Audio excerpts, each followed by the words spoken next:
Hello, good evening to you. Welcome to Business. The Bank of Ghana is likely to take a decision on plans by First Atlantic Bank to possibly take over Energy Commercial Bank. This is what we've picked up from persons close to the regulator. George Wiafi has more. According to persons with knowledge of this proposed transaction, some formal communication has been sent to the Bank of Ghana. However, our checks with the regulator this morning indicates they are yet to receive those formal letters from the two parties on their move. However, the source adds that they will not dispute the fact that the letter might have been sent, but is yet to get to the decks of those directors responsible for this issue.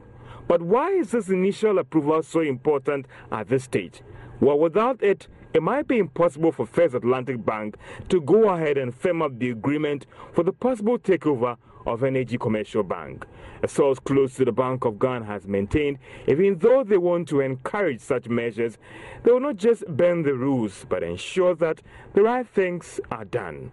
Discussions between the two banks have resumed from today after Energy Commercial Bank signed a memorandum of understanding with First Atlantic Bank on this proposed takeover. However, there are reports that the bank has been in discussion with another strategic investor. So, would Energy Commercial Bank go ahead with First Atlantic Bank on this reported takeover or merger?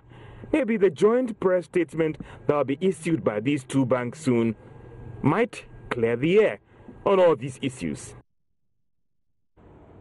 The Free Zones Board has reiterated the need to delist 20 companies currently benefiting from the Free Zones Enclave for abuse of their rights. According to Chief Executive of the Board, Michael Otrebefi, this has become necessary in order to instill sanity into his outfit. He made this known at the 29th Chartered Institute of Marketing Ghana CIMG Presidential Ball, which featured the induction of some new executives. Bismarck Awusa was there and brings you more. The agency, which is responsible for the implementation of the Free Zones program, has been heavily criticized by a section of the public for abusing the privilege given them. It is for this reason that Chief Executive of the Free Zones Board, Michael Otrebefi, says his outfits would go as far as withdrawing the licenses of some 20 participating companies next year. Well, of course, we agreed on some numbers last 3 days at the last board meeting, and we are sure early next year some of the companies will be listed, some of the Free Zones companies, minimum 20 companies will be listed when we've gone through their books, because we are doing serious audit. Anybody who is not complying will be delisted to serve as a deterrent to those who want to come into the concept to abuse the system. We are not going to encourage them to cheat the system. That is not what we want. We want people to look at the good side of Free Zones, and we are sure that this concept in the next few years will turn the country around and create more opportunities for Ghanaians. The 29th CIMG Presidential Ball was on the theme, Competing in the Dynamic Global Markets, the New Challenges for Marketers. It featured the presentation of certificates of CIMG participants and the induction of new members. President of the Institute, Kojo Mata, urged marketers to uphold creativity and innovation in order to succeed. Physical business boundaries are diminishing as a consequence of the sweeping phenomenon of globalization, the effect of which means that businesses and marketers all over the world in general and practitioners in Ghana cannot afford to live in silos.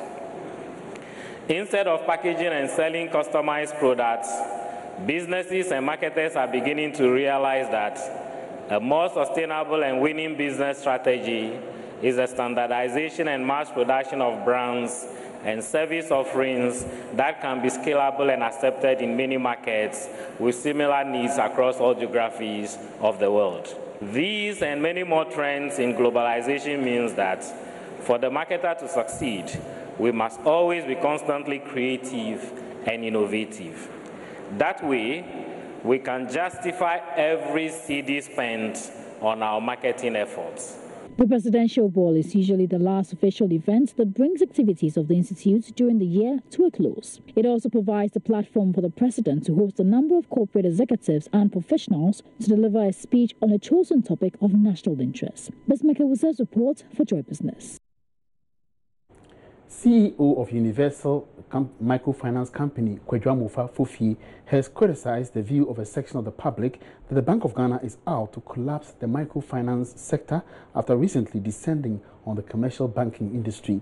The central bank is yet to announce and approve a new minimum capital requirement for microfinance companies, but Kwadwo Amofa Fofie thinks any new capital requirement will be welcomed only if the Bank of Ghana takes into consideration the current confidence level in the industry.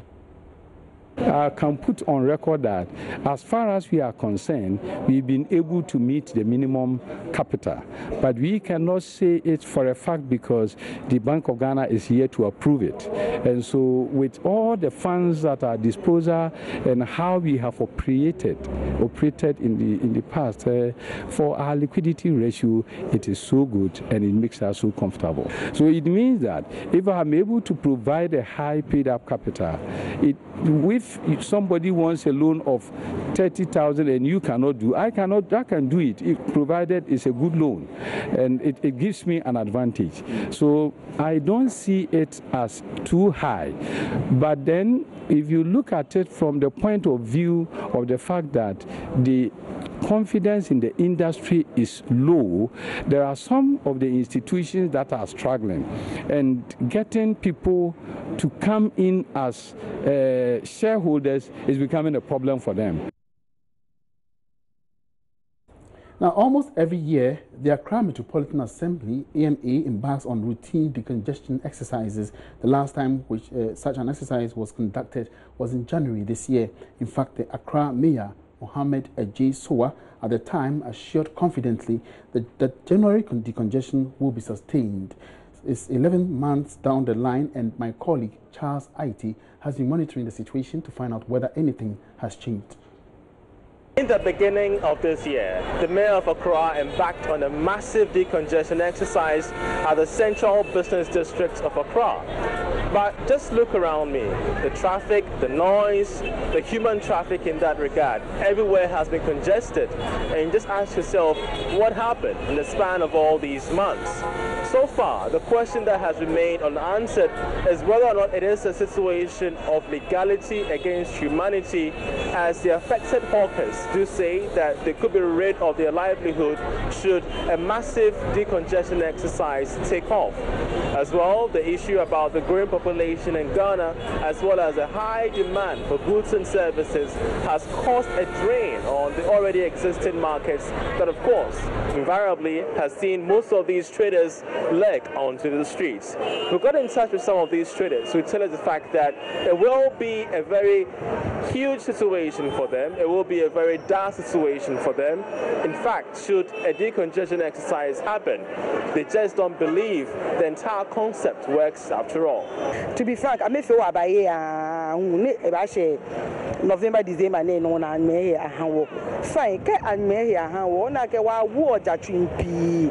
We shot money space, and I may have a share no bad no. I feel a few. I buy a can judge about Shreby and about Lokaya.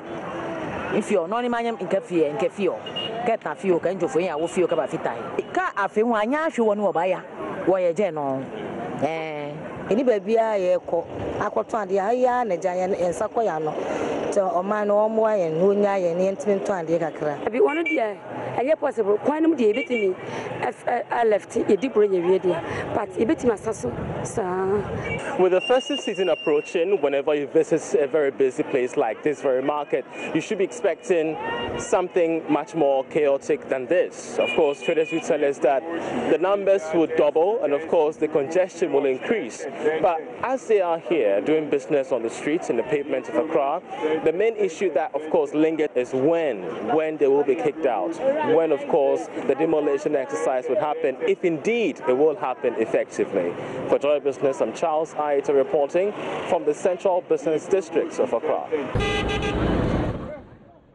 And that's on business tonight on Joy News Prime. But for more business news, log on to myjoyonline.com/business. My name is Emmanuel Abuaji. We have a good evening.